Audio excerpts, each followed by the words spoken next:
Okay, Bismillah wa salatu wa salamu ala Rasulillah. Rabbi shrah li sadri wa yassir li amri wa ahlul uqdatan min lisani yafqahu qawli. I'm looking for the textbook. Okay, so today, inshallah, I want us to start Jumla Ismiyyah and hopefully Jumla Fi'aliyah. I wanted to do the whole of Jumla Ismiyyah today and then maybe Jumla Fi'aliyah tomorrow, but we'll see. We'll go with our pace and see how far we can get, inshallah. So I wanted to show you how much we have covered so far, where we are at before we proceed. Okay, so this is our textbook. This is the table of contents. We did chapter 1. I told you I'm not going to do chapter 1 because already Ustad is doing this in the intensives. Types of words, fi'al, harf, ism, all that. That's in the introduction. I'rab, we did this. We covered the 4 properties of ism. We did a summary of that. And then we did fragments. You know, this part, jar, majroor, harf, nasab, idafa. And then we went to the different mawsuf, sifa, ismul, ishara. So we covered all this part with the fragments lesson. Now today, inshallah, we're starting Jumlah Ismiyyah, which is chapter 5. And I hope to give an example of each and every one of these different sub-chapters, you know, all this. We're going to cover that. And then, inshallah, if we manage to do that today, then tomorrow we'll start Jumla Fi'aliyah, all this. And we might cover the whole thing. So tomorrow is a very big session. We'll see if we can manage to do the whole thing. So I just wanted you to see where we are. So this is the kind of, somebody was asking if I follow the dream program. This is what I follow. I will base on this. And then when we get to Mabni lil Majhul, we would actually use Bayna resources. Not my own resources that I've been using. We'd actually come back to the workbook. Make sure you have it. You can do it in advance. So that's what we will, from chapter 8, we're going to use the workbook because I feel like the exercises there are very, very good for this kind of study. So that's basically where we are at, where we are heading. So we're not so badly off. So this basically basic Nahu goes up to chapter 11. We're already halfway. We're in chapter 5. And by end of today, we would have finished chapter 5. Inshallah. So tall order today. Okay. So what I wanted us to discuss, let me make this bigger because I just want to focus on this part. We do a summary of the Jumla Ismiyyah, then hopefully we'll do a summary of Jumla Fi'aliyah, and then we'll start Jumla Ismiyyah exercises. Then tomorrow we'll do Jumla Fi'aliyah exercises. Okay. Okay. So Jumla Ismiyyah basically is just mostly three things, you know. So you have a mubtada, a khabar, muta'alliq bil khabar. That is basically Jumla Ismiyyah. A mubtada, khabar, muta'alliq bil khabar. Mubtada is the only thing that is a must, is necessary. You must have a mubtada in a Jumla Ismiyyah sentence. You see all these asterisks down here, they're telling us that, you know, this essential part of every sentence. So mubtada is an essential part of every sentence. And how do we define a mubtada? Is the word before is. So for example, if I say Ahmed is great. If I say Ahmed is great. So the part before is will be the mubtada, the part after is will be the khabar. And if there's something else that is related to the khabar, we call it muta'alliq bil khabar. Some extra information about the khabar. For example, Ahmed is great all the time, or sometime, or Ahmed is sitting in the masjid. So sitting will be the khabar, in the masjid will be some extra information about the khabar. And all that comes after is. So that's basically it. So what about the mubtada? Mubtada is a single word, not necessarily, it can be a single word, in rafa. So we know the mubtada is rafa, the khabar is also rafa. It can be a fragment, like for example, it can be an idafa. It can be mawsuf sifa. So it can be some sort of fragment, and we put all those fragments in one bucket and say, this is our mubtada. And it is almost always proper. This is very important. Not always proper, almost always proper. So when you see the first proper that is rafa, it's going to be your mubtada. What about the khabar? The khabar also is rafa. It comes after the mubtada, so the second rafa in the sentence. It can also be a fragment. It can also be a full sentence. So you might find something that comes after it and it's an entire sentence. Like I said, Ahmed is sitting in the masjid. Sitting is a full sentence, is a full Jumlah Ismiyyah, right? So it can be a full sentence. And then a muta'alliq bil khabar can only be two things. It can be a jar majroor or a special mudaf. We covered the special mudaf. I don't know if we mentioned a little bit about the special mudaf when we were talking about fragments. But if you don't know, you can go back to the textbook and just take a look at what are these special mudafs. Okay, but most of the time, ظرف. All the ظروف are going to be special mudaf. Okay, so the isms of time and place, ظرف. So that's the summary of Jumlah Ismiyyah, basically. So let's go to Jumlah Fi'aliyah. What about, okay, maybe before we go to Jumlah Fi'aliyah, let's go up a little bit. I want us to look at some examples of Jumlah Ismiyyah, how we come up with Jumlah Ismiyyah sentences. Okay, so the first one, and this is like gotten from the Baina program again. So you see some of these things, but then I added a few more based on our level, because initial levels, we don't really cover kana, we don't really cover other things here. I think, we just don't really cover kana and kana sentences. Af'al naqisa, we cover it a bit later. So how do we identify something with the Jumlah Ismiyyah? When you see an independent pronoun plus an ism. Somebody give me an example of an independent pronoun. Like what? Huwa. Huwa Ahmed.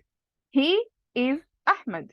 So huwa is an independent pronoun, and it's the word that comes before is. So whatever comes after it will be the khabar. That gives you a Jumlah Ismiyyah. So independent pronoun plus an ism. Any ism.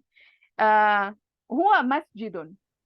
It doesn't have to be a person. You can huwa kitabun, whatever it is, an independent pronoun plus an ism. So we can give that example here. Do I need to write, guys, or because I want to go a little bit faster? So maybe I could write some examples, not all of them. Sorry. Oops. Let me write some examples. So for example, huwa Ahmedun. Okay. Huwa Ahmed. That'll be an example there. Then we have pointer plus ism without al. We know this. When you have pointer plus al, you have ismul ishara and musharun ilayh, like we covered in the fragment section. But when the al is missing, then you get a Jumlah Ismiyyah. So somebody give me an example.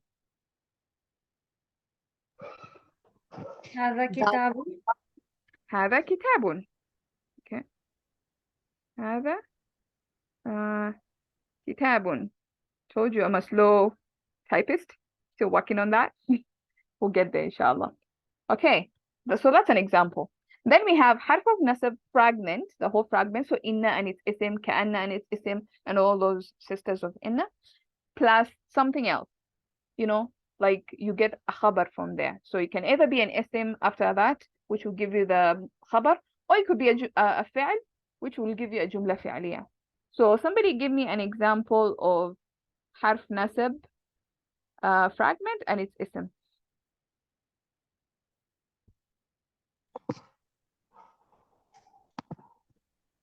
إن البلد كبير. One person, I couldn't hear that. Somebody say that. إن الله. Inna Allah. Okay. Inna Allah.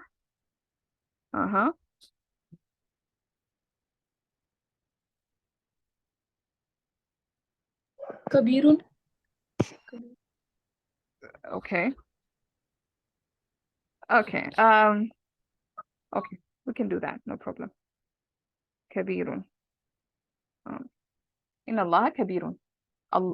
Indeed, or certainly Allah is great. Or yeah, big. Big is kind of weird, but great. I find like great is better.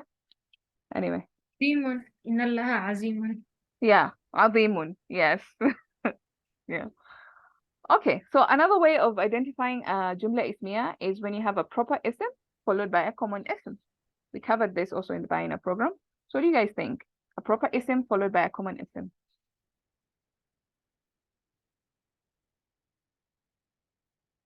Give me an example. Something that is proper we know there are 7 categories of proper. So pick one of those categories, yeah, and then put something that is common after. الرجل مسلم. Yes. الرجل مسلم. الرجل مسلم. Then the other kind of way of finding a Jumla Ismiyyah is if you see a break in the chain. That's where you put the invisible is. Remember the Baina program, we talked about the invisible is. So this is where you know where to put the invisible is. When you see a break in the chain. What do we mean by a break in the chain? A break in the chain is where you have one bucket and then that bucket does not continue to another word. Like you have, so you say, for example, you have a mudaf and mudaf ilayh, and then it doesn't continue. There's no harf ataf, there's no connection, there's nothing. Then there's a break in that chain. So when you have a break in the chain, you put that is in there, and then you have a Jumla Ismiyyah. So somebody give me an example, a sentence here. Normally it comes when you have a mubtada and a muta'alliq bil khabar most of the time. So that's kind of like a structure that shows you the break in the chain. Like Alhamdulillah. Yes, Alhamdulillah. So like Alhamdulillah, Alhamdu is the mubtada, and al-lafz al-jalala is a majroor, jar majroor here, this fragment, and there's no connection between alhamdu and lillahi. So alhamdu, we know, okay, this is a mubtada, then there's no connection, nothing is happening next. So lafz al-jalala and the la that is working on it, we put it in one bucket, but it's not connected to alhamdu. So that's how you find breaking the chain. And of course we have kana sentences, af'alu naqisa, that's what they're called. Kana and her sisters. So when you have kana, we normally treat this as a Jumla Ismiyyah. And of course, we know the khabar of kana is always going to be mansoob. Okay. So then we have, lastly, we have this part here where we have a Jumla Ismiyyah, where we have a jar majroor followed by a common ism. So this gives you the kind of possessive structure that we talk about. Like he has a book. How would I say he has a book, for example? Lahu kitabun. Yes, lahu kitabun. Okay. So that's how I would say that sentence. I wouldn't translate this like for him is a book, even though that's what it exactly what it says, but I would translate it as he has a book. So this is a Jumla Ismiyyah because now the khabar is mu'akhar, but there's no special meaning because the khabar is what? Nakira. Yeah, the khabar is nakira. There's al here, then we would say, something is happening here. There's something interesting. Because the khabar is ma'rifa, it's proper. Therefore, there could be a special meaning there. But it's still the same structure. And of course, this will be a mubtada, and this will be a muta'alliq bil khabar, and that will still be a Jumla Ismiyyah. So that's the summary for Jumla Ismiyyah. I want us to go through Jumla. So, Ilham, a sentence can be there without the mubtada also?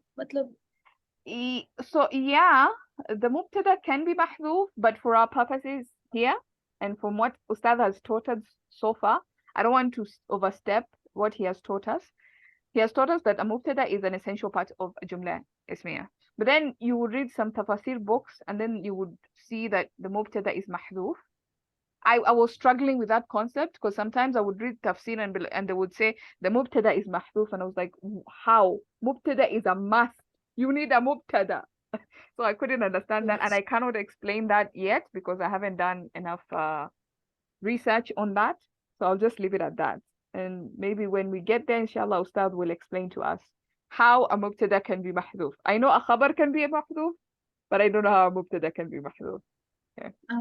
I think Ustad explained it when we were doing advanced Nahu, and he gave the example of Ayat al-Kursi. Okay.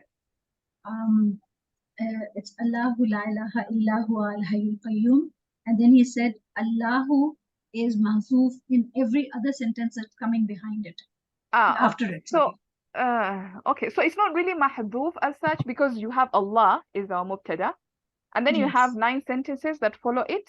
So these 9 sentences go back to that mubtada. It's not that it's mahdhuf. When we say mahdhuf, we're meaning it's hidden, it's missing, it's not mentioned. Yeah. Okay. So that's that's the meaning of mahdhuf. Maybe I'll find an ayah where the mubtada is mahdhuf and just, but I don't want to go there honestly. I think it's a bit advanced for Yeah, me. sometimes Ustad also told it was because it's very common and understood that the reason it is mahsuf. Yes, it's understood. Yeah, understood. That it goes back to. It's not mahdhuf, guys. Like it goes back to. It's like when I say this garden, that would be my mubtada, right? This garden. And then I start talking about this garden. I say it has apple trees, it has oranges, it has, you know, I don't know, it has bananas, it has this, it has animals, it has, I'm a farmer, so that makes sense for me when I give such examples. So the mubtada is this garden. This garden. But then I give you like 10 sentences about this garden that go back to this garden. It's not that it's missing, it's just that it's like saying this garden has 10 apples. This garden has bananas. This garden has animals. This garden has bees, things like that. Okay. So that's what I So, prefer. can you give an example of harf of nasab with fi'l as a jumla ismiya? As a jumla quick ismiya. example. Okay. So إنه يذهب. Okay. Now I okay. Yeah. Okay. So the fragment, the whole fragment will be the mubtada, and then يذهب will be في محل رفع خبر. جملة فعلية, of course. Okay, great. So let's look at now جملة فعلية. Any questions on جملة اسمية? We'll do some examples shortly. All right. So we come to جملة فعلية. So remember when I was drawing that beautiful tree and practicing my artistic skills last time, and I showed you that there are roots down there that form words, and then these words, you take two of these words and you form fragments which form the trunk of that tree. And then at the top, you have your branches that produce leaves. And there are two branches, Jumla Fi'aliyah, Jumla Ismiyah. So that's where we are right now, actually. We're on the branches. And I showed you these different sentences. These are the leaves of Jumla Ismiyah. This different sentence constructions. These are the leaves. And then we'll talk about the leaves of Jumla Fi'aliyah as well. So that's where we are. So you have a Jumla Fi'aliyah structure. Two things are necessary for a Jumla Fi'aliyah, a fi'l and a fa'il. And that's why Ustad told us never to translate a fi'l as verb, because verb is limited. It only means action. But in Arabic, a fi'l is not just action, it's the action and the doer of that action. It's two things. It's the fi'l and the fa'il together. So this is the most essential part of a Jumla Fi'aliyah. You must have a fi'l, you must have a fa'il. Whatever else that comes after that, that is addition, like a maf'ul bihi, like a tamyiz, like a hal, you know, all these things that come after that, then those are just additions. But the main part of a Jumla Fi'aliyah, fi'il and fa'il.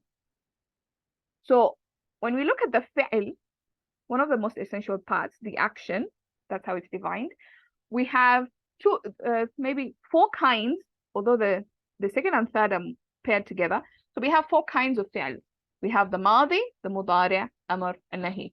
So these are the kinds of fi'ls that we have. Of course, madi, we know madi, past tense, mudari', present tense, and sometimes future tense, and amr and nahi, commanding and forbidding. So that's all about the fi'l. Okay. And then you have the fa'il. This is the do of the action that completes the fi'il to form a sentence. So it can be the inside fa'il, mustatir, or it can be an outside fa'il. Okay, if it's an outside fa'il, it's going to be independent, munfasir, or like an independent pronoun, for example. So that's basically it. So when you see something that is huwa or hiya version, like the fa'il is in huwa or hiya version, and after it, or maybe some words after it, there's a rafa, then you ask yourself, could this be an outside doer? If it matches in gender, maybe it is. Maybe it is. So that's basically about the fa'il. And then you have a maf'ul. Now, maf'ul is where things get interesting, because maf'uls, you know, I don't know if you watch the intensive. There's a part where Ustad said there are 16 different words or different kinds of mansubat. Mansubat are things that are in nasab status. So he mentioned something like that, and there are 16 of those. So when you see something in nasab status, remind yourself there are 16 things that could actually be in nasab. 16, can you imagine? It's amazing.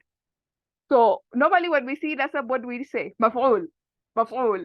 But the most amazing thing also is that maf'ul makes up 1, 2, 3, 4, 5 of those 16. So the maf'ul, there's no ma'ahu here. So they make up 6 actually. There's no maf'ul ma'ahu. So there's another maf'ul called maf'ul ma'ahu. So they make up 6 out of those 16. So almost 3/4 of the mansubat. And that's why whenever we guess maf'ul, we guess right, because it makes up the majority. Then we have, of course, maf'ul bihi answers the question who or what. And this question can only apply if the fi'l is muta'addi. I'm gonna repeat that. This question of who or what would only be relevant if the fi'l you're talking about is muta'addi. What do we mean by muta'addi? Can somebody remind us what we mean by muta'addi? Transitive. Transitive. Okay, so what does transitive mean? I don't like using big words. It's either Arabic or simpler words. Someone or something. Yes. So when you can put a someone or a something after that fi'l, if I say he sat down, is that transitive or intransitive? Is that muta'addi or lazim? He sat down. Can I put a somewhat or something after that? He sat down. No. It's Chair? lazim. No. It's lazim. Hi, it's lazim. So if I take a fi'l and I cannot put a thing or a person after it, then it's lazim. So for example, if I say, what example can I use? He ate. He ate. Can I put a something there? Yes. Yeah. It's mutaddi. Yeah. So now I know it's muta'addi. And therefore, whatever comes after it and answers the question what, like for example, he ate an apple, that apple will be the maf'ul bihi. So you see this only works, maf'ul bihi only works if you're dealing with transitive verbs, if you're dealing with muta'addi, not lazim. Lazim will be something else. Okay. For lazim, if you see a nasab, it will be lazim. It's something else, and we would have to ask ourselves, of those 16 things, which one is it? Then you have maf'ul fihi, which is answers the question of where. So most of the time, duruf, some of the time it's going to be a maf'ul fihi. Okay, so if you have a maf'ul fihi, again, it has to be no, only muta'addi when it's who or what. So maf'ul fihi doesn't really matter. You can have a maf'ul fihi with a lazim verb. Maf'ul lahu, or sometimes in some books they call this maf'ul li ajlihi. So maf'ul lahu or maf'ul li ajlihi. That answers the question why. Why is he running? So that, you know, maybe he's escaping something. So it gives you an answer to the question why. Why is he drinking water? Because he's thirsty. I see. So most of the time, if you see lam at-ta'liliya, lam of because, you know that lam that answers, that is translated as because. If you see that, then most likely this is maf'ul lahu. And then of course we have maf'ul hal. Somebody was asking about maf'ul hal today. Maf'ul hal describes how the action is happening, the state of the person doing the action. How was he doing the action? He came running. Running would be describing how he came. He ate quickly. Quickly would be describing how he ate. So that would be the maf'ul hal. And of course, there's more detail when we get to advanced, is this in advanced structures or advanced nahu? I forget. I think advanced nahu. When we get to advanced nahu, we'll talk more about hal. Then we have maf'ul mutlaq. I'm going to ignore this big word incessity because you're not going to remember incessity. You're going to remember maf'ul mutlaq.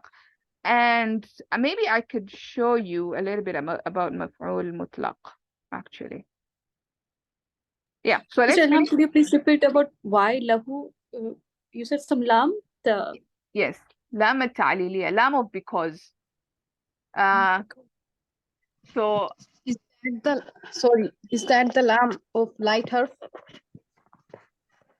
lam of light harf, well, what does it mean? Like annan bikayit lam? So that. Yes, Okay. so that. Yes, that's the one. Yes, so that.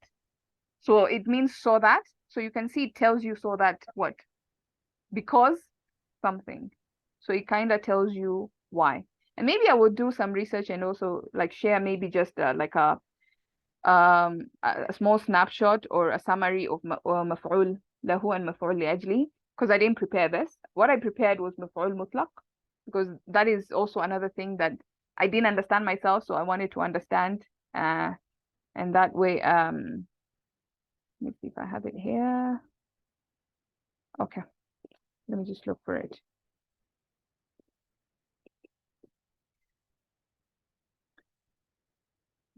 مفعول مطلق. How did I save it? Okay. So basically, this is a summary of مفعول مطلق. But maybe before we come to, let's just finish this summary. So you have the other thing that could be a مفعول, or rather after the فعل and فاعل is a متعلق بالفعل, which is always a جار مجرور that comes after that. Okay, so that's basically it. Then we look at a مفعول مطلق. So what is a مفعول مطلق? What do you guys think? What is a مفعول مطلق? It shows the intensity of the action. Yes, so that's what we learned. Then when I went to research, I realized there are actually 3 kinds of مفعول مطلق. Today we're going to learn about those 3 kinds of مفعول مطلق. So it could be, number 1, مؤكد للفعل, which is what you're saying. It emphasizes the فعل. It shows the intensity of the action of the فعل. For example, ضربته ضربا. ضربته ضربا. Can somebody tell me what this means? What do you think this means? I hit him really hard. Yes, I hit him really hard. So ضربا is a masdar. Okay, this masdar shows how intense you beat someone. Okay, I'm not advocating for violence, by the way. I know my examples are about beating, so I'm not advocating for violence. I must make that disclaimer. It's just that it's a good example. So ضربته ضربا, this would be emphasizing this fi'l of beating. Okay. Then we have another kind of مفعول, which is مبين للنوع, which clarifies the nature of the fi'l. What kind of fi'l is it? For example, if I say ضربت, and this comes in 2 ways. Either it's going to be followed by a مضاف مضاف إليه, or it's going to be followed by a موصول صفة. Okay. So if I say, for example, ضربته ضرب الكلاب, I beat him the beating of dogs. By the way, again, no animal violence. I'm not advocating for that. Just to show you the intensity of what we're discussing. So I beat him the beating of dogs. Like, you want to know the kind of beating I gave him? The way the dogs are beaten. Again, no violence to dogs, right? So that's just to show you, explaining, the clarifying the nature of the fi'l. And then you have... Yeah. I'm sorry. Can I interrupt if I have a doubt, sister? Absolutely, anytime. Absolutely. Yes. I bet him like a beating of the dog. Yes. There is no like this is like a harf of jar, like ka is there, so yes. It would be not so it's just the way I translated it in English. So if you look at this part, so you have ضربته, this will be I beat him, the first part, فعل, and then the fa'il is أنا, and then of course who is the مفعول به. ضربة. ضربة, what kind of a word is ضربة? Masdar. Yes, it's a masdar. So this is our mudaf. See, it's light, no al. And then you have al-kilabi. It's because this shadda here is affecting the tanween on this shadidan is affecting the kasra. You can't see the kasra. But this is al-kilabi. So this is a mudaf ilayh. So beating of dogs. I just put like here just so that the sentence makes sense in English. But you can just say I beat him beating of dogs. But then that is not proper English now, is it? okay. Yeah. One doubt. Here we have to use masdars, right? Like the fi'l we are using, we have to use its masdar, so it will be maf'ul mutlaq. Or Yes. we can use any other masdars, not just this one. You don't have to use the masdar of the same verb. That's another way. You can use the masdar of another verb, but it has to be a masdar. Like for example, if I say jalastu qu'udan, jalasa means to sit, qa'ada means to sit. So both of them mean to sit, but I changed the verb, the masdar. I used the masdar from a different family, just to stress again. That will come come to this first part, مؤكد للفعل. It will emphasize the kind of sitting. جلست قعودا. I sat so long. I was sitting for so long. Yeah. So that would be the same, but it has to be a masdar. Okay, has to be a masdar, but could be from different wazn. Yes. Okay. Yeah. But does it need to have the same meaning? I don't know about that. I don't think so. But then how would you, like, if you're emphasizing the fi'l, most likely it has to come from the same family. I would research more about that. I'm not sure. Because all the examples I came about are from the same family. Yes. So like you said, Kud and Jalasa. So they have the same meaning, sit.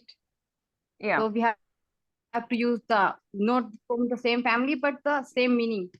Yeah, I think it would stress more that way because, for example, if I say jalastu, qiyaman, it won't make sense. But maybe it will. I don't know. Because if I said I sat standing, might not make a lot of sense. I don't know. Yeah, all the examples I've seen, they either come from the same meaning or the same family. But I will ask, I will find out, inshallah. So that's one example of clarifying the nature. ضرب الكلاب. Or you can use موصوف صفة. Okay. So موصوف صفة ضربته ضربا شديدا. This is, you will see this a lot in the Quran, like موصوف صفة. You see this being used. Like it's just telling you the nature of the fi'l. What kind of beating was it? It was an intense kind of beating. ضربا شديدا, intense beating. Yeah. So it's just clarifying the nature. And then of course the last kind of مفعول مطلق would be the one that clarifies the number of times the fi'l is happening. Okay. So for example, if I say ضربته ضربة, what do you guys think is happening here? ضربة. There's a ta marbuta. What do you think this ta marbuta is doing here? Single time. Yes. Yeah. What is it called? مرة. Yeah. This is just for a single event, and you will see this in the Quran. دكة فدكة دكة واحدة. There's actually more emphasis because dakata already means one, and then wahida means also one. So this is clarifying the number of times. Or I could say ضربته ضربتين. How many times did I beat him? ضربتين. Two times. Two times. So you see, it's clarifying how many times the action took place. So this is just the summary of مفعول مطلق. I will post this in the group inshallah as well for your reference. Okay, let's go back to where we were. So that was the summary of fi'l. Let's look at some of examples of jumla fi'liya. Remember the leaves of that tree? These are some of the leaves. Yes. The last one, does it have to be feminine? The masdar? It has to have a ta marbuta. It has to. No. Because the ta marbuta is the one that tells you it happens once. It's called ta marbuta for one time, for once. Okay. Yeah. One doubt. Yeah. In Jumlah Fi'liya, there are 3 parts mentioned here, but I saw fail, file, maf'ul, and muta'alliq bil fail, the last one. That is also a separate category, or it comes in maf'ul only? So when Ustad was teaching us, he told us there are 4 parts of a jumla fi'liya: fi'l, fa'il, maf'ul, and muta'alliq bil fi'l. That's how we understand the sentence structure. Okay, but when they did this summary in the Baina textbook, this is how they arranged it. So why they don't consider muta'alliq bil fi'l as really a part of the sentence structure is because you notice most of the time they'll just call it jar majroor. Or in the books they'll just say muta'alliqani, jar wa majroor muta'alliqani. They won't even mention bil We don't call fi'l. it maf'ul, but we call it muta'alliqani bil fi'l. Yes. Right? Yes. Yeah. So we separate this. This is not a maf'ul because it's not going to be mansub. These are mansub. Yes. This is different. Yeah. Yes. Thank you. Okay, great. So one more thing, Ilham, just to add, I think maf'ul mutlaq can come both for lazim and mutaaddi, right? Just to confirm. Yes. Yes, it can. Yeah. Only مفعول به, it has to be متعدي. Okay. So the examples of جملة فعلية, like I mentioned, this is the very basic one. فعل فاعل, you must have that. Then of course you have the فعل فاعل and plus other things, plus متعلق بالفعل, like you were saying. Or you can have a فعل فاعل plus a جملة اسمية, complete جملة اسمية. That can happen. Or you can have a فعل فاعل and just an اسم. So maybe the اسم is a حال, or the اسم is a تمييز, or the اسم is something else, you know. So it could be anything else. Or you can have a فعل and outside فاعل. So instead of an inside فاعل, like in the first example, we have an outside فاعل, an outside doer. Then the same structure, you could have a فعل, outside doer, متعلق بالفعل. So these are the different kinds of examples of جملة فعلية, and we will see this tomorrow, inshallah. Right now, I want us to look at some examples so that we see if we actually got a little bit of what was discussed. So these are just examples I came up with. If you see any mistakes, please let me know, because sometimes I make mistakes. So the exercise is very simple. You're given these sentences. You're required to identify where to put the is, or what kind of Jumla Ismiyyah is it? Is it, because we covered, we said here there are different kinds of examples of Jumla Ismiyyah. You have an independent pronoun plus an SM, pointer, without al, harf nasab, and all this. So this is basically what you're supposed to identify here. Okay, and then we're going to try and translate. So what do you guys think? The first one. Pointer plus ism without al. Yes. Oops. I had not pointer plus SM. Okay. I'm going to just write like this without al to save time and space. Okay. Yeah. So we all agree this is a pointer plus ism without al. How do we translate that then? That is a That big, is just a big child. Yeah, that is a big child, or a big, yeah, big baby. Yeah, infant. Sorry? Okay. Number 2, what kind of a sentence is this? Independent pronoun. If you don't see it, by the way, guys, just, mention it and we can, what is this? Independent. Oh, independent.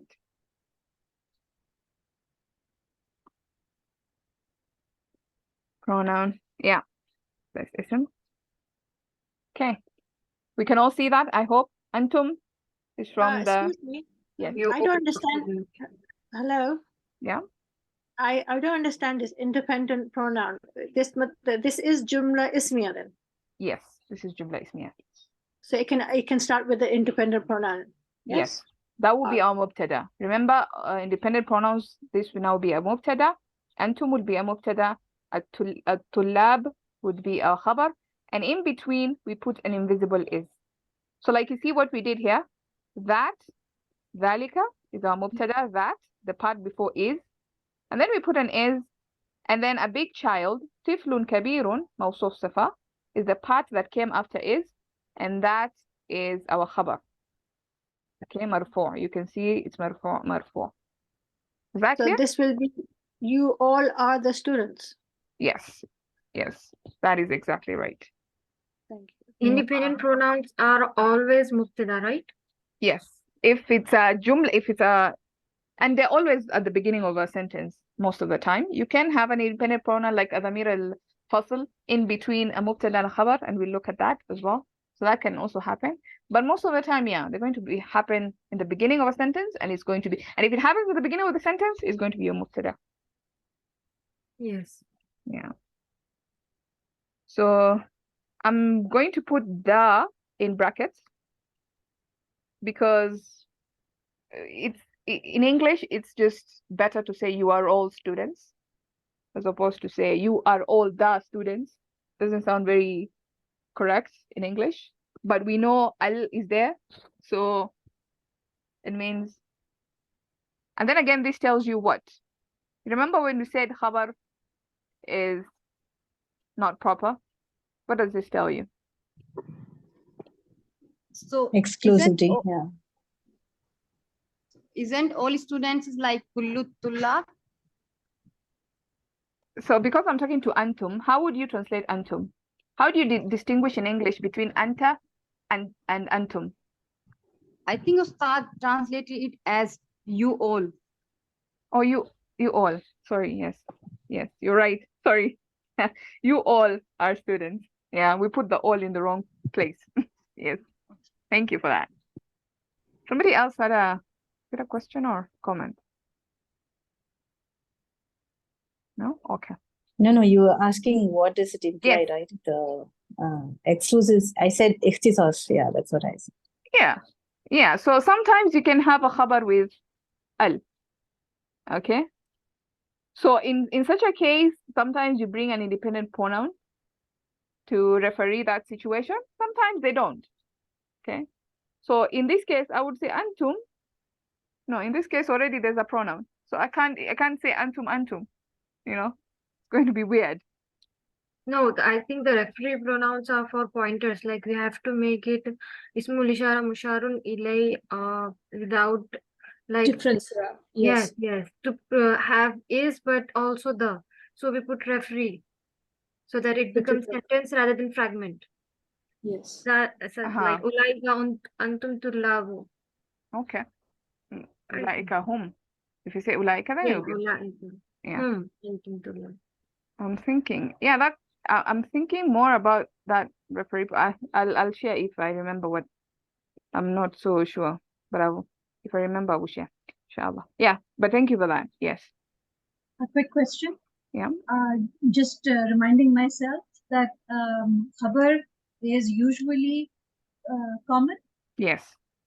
and mubtada is usually Proper. proper. Not Thank you. always, but most of the Yeah, time. not always. Yeah. Okay. Yes. Good. Then we have this third one. What do we think here? Harf nasab. Yes. So harf nasab, fragment, yeah, plus an ism. So inna kunna muslimatin, muslimatun, sorry. Certainly those women are Muslims. Kunna. Where? Certainly you Oh, all are you Muslim. all women. You all. You all women.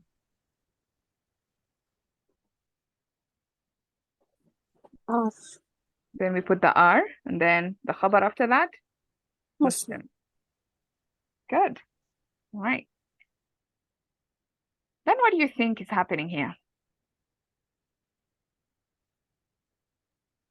A proper noun? Yes, proper followed. Proper followed by common. Exactly. Yeah, and it means Aisha is Aisha is a teacher. yes, is a teacher, a professor. Normally in formal Arabic, ustad means professor. So, but a teacher is fine because that's how we know our teachers. We call them ustad. Okay. تلك البنت صغيرة. What do you guys think? Breaking the change. There's a break in the chain. Explain to me. So tilka is ism ishara. Al-bint is mushar ilayh. So and sagira is rafa. So there is no relation between bint and sagira. Exactly. Yeah, so this is related. So we can call this our mubtada. But then there's no relationship with the saghira. Doesn't have al. So there's a break in this chain. So how do we translate that? That girl is small. That girl is small. So that girl with the mubtada, small will be the khabar. Okay. What I'm going to do,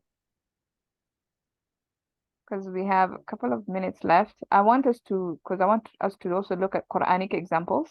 This is just basically, so what I'll do is I'll post from number 6 to number 13.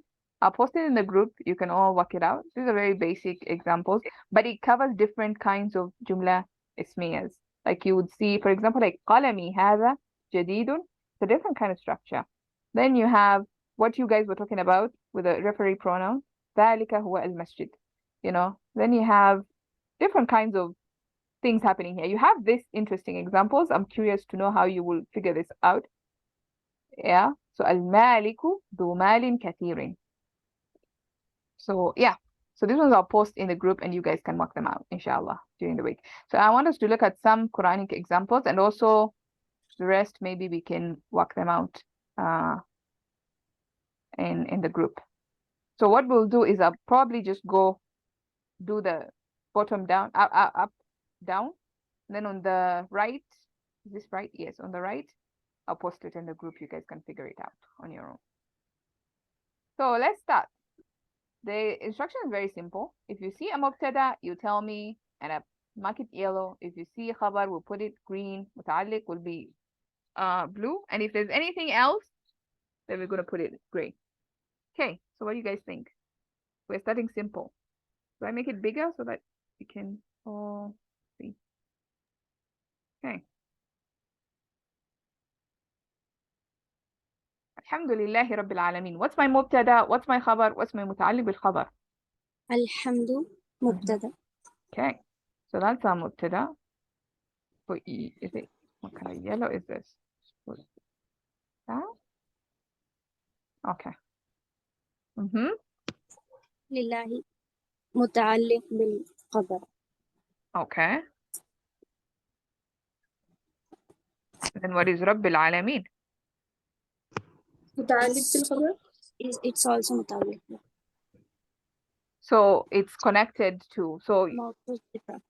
yeah, it's a mawsuf sifa connected to a lafdul jalala, which was a muta'alliq bil khabar. So we put all this thing in one bucket. That's how we see it. Because this Rabbil Alameen is describing Allah in this part. Okay. Sister Ilham, Rabbul Alameen is a sifa of Lillahi, right? So Yeah. how can we figure out that this is Rabbil Alameen is just by figuring out the basic 4 properties? Yeah. Yeah. You look at the 4 properties of Rabbi and of Allahi. Okay. Yeah. Okay. And I think Ustad covered this example also in the one of the intensives. And proper word followed by jar majroor or muta'alliq idafa is a sifa, right? Sorry, repeat that. Proper followed by jar majroor is also sifa, right? Proper. Proper ism. Not common. Common Ism. Yes, common. Common ism followed by a jar majroor. It might be. Not It always, might. but it might be. Yeah. Okay. Okay. What do you guys think is happening here? Inna ad-deena 'inda Allahi al-Islam. Inna dina mubtada. What kind of fragment is that? Nasab. Yes, ism. Yeah. 'Inda Allahi. Muta'alliq. Yeah, it's a special mudaf. So that's a muta'alliq right there. What about Jar al-Islamu? Khabar. khabar. Yeah, khabar. Khabar we're doing, I think, green. If I'm not wrong. So we found our first khabar there. Okay. Oh, wait, guys. Oh, yeah, it's khabar. Oh, yes, it's khabar. Yes, I was a bit confused. Yeah. Okay. Then this one. وعنده مفاتيح الغيب لا يعلمها إلا هو. وعنده متعلق بالخبر مقدم. And مفاتيح. So why did you say it's مقدم? Because usually the mubtada comes first and متعلق بالخبر or khabar comes after it. And is So there that's- special meaning here? Because Yes, there might be ikhtisas. How? Especially for them. No, as in, how do you know there's some special meaning? It comes with only with him. Yeah, but how do we know that if this is a normal sentence structure or there's some special meaning happening? Because So of mubtada is not but then proper. Look at this مبتدا. Look at our مبتدا مفاتيح الغيب. مفاتيح الغيب. Is this proper or common? This is proper. proper. Proper. Proper. Yeah. Yes. Because it's proper and it comes after a jar, after an MB an MBK, then we know there's a special meaning here. If it was just proper, if it was just common, then we'll say no special meaning, right? Yes. Okay, so that's our مبتدا. Then we have لا يعلمها إلا هو. Of course, maybe we can treat this as a separate sentence. Yes, cover. Yeah. It could be خبر في محل the whole thing في محل رفع خبر, because this لا إلا sentence structure. ما إلا, لا إلا, إن إلا, this kind of negation. Excuse me, do you know mafatih ul ghaib? How do we know ghaib is with the mubtada? I don't understand this.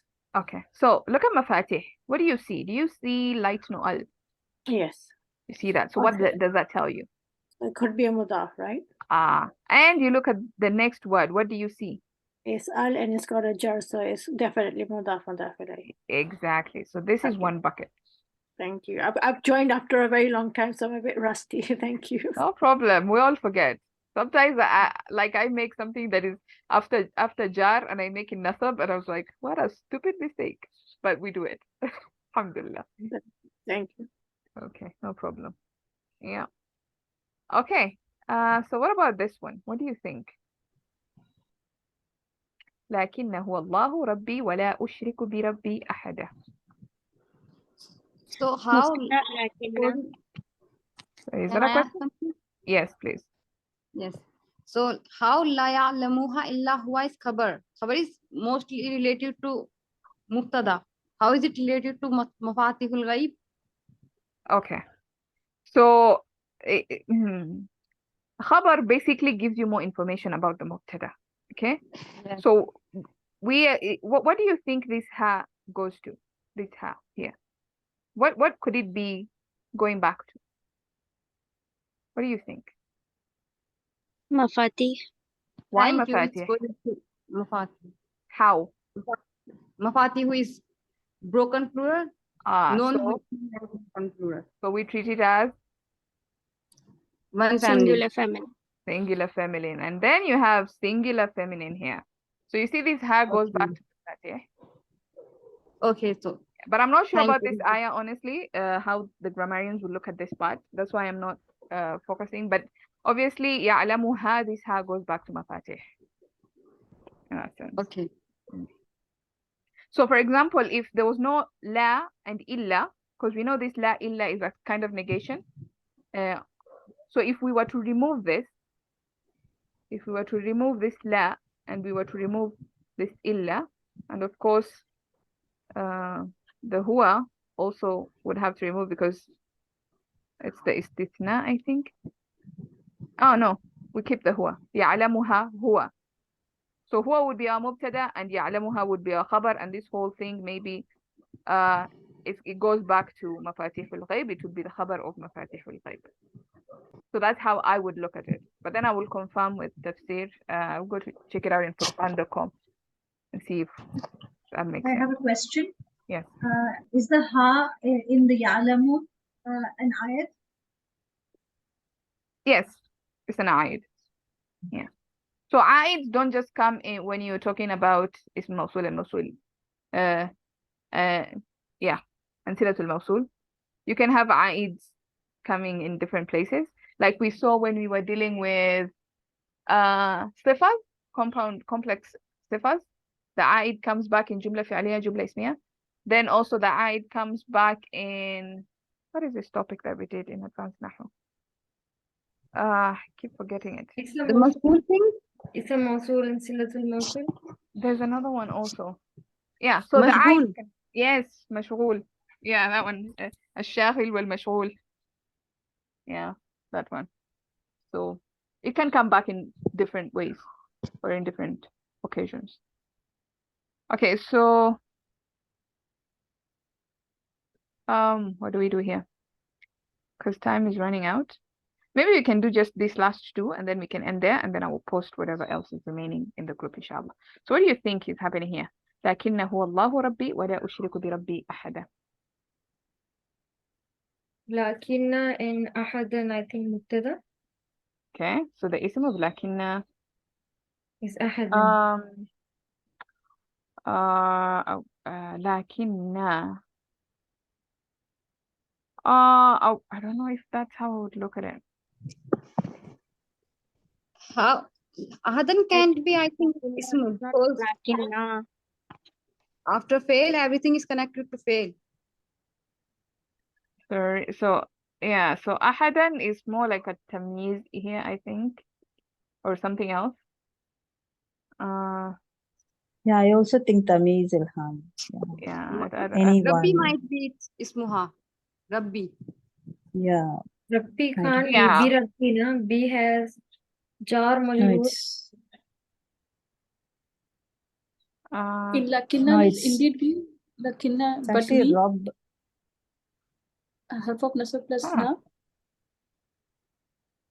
Half of nasab plus na. But what would that be? No, this lakinna just means but. It doesn't mean Okay. lakinna nahnu.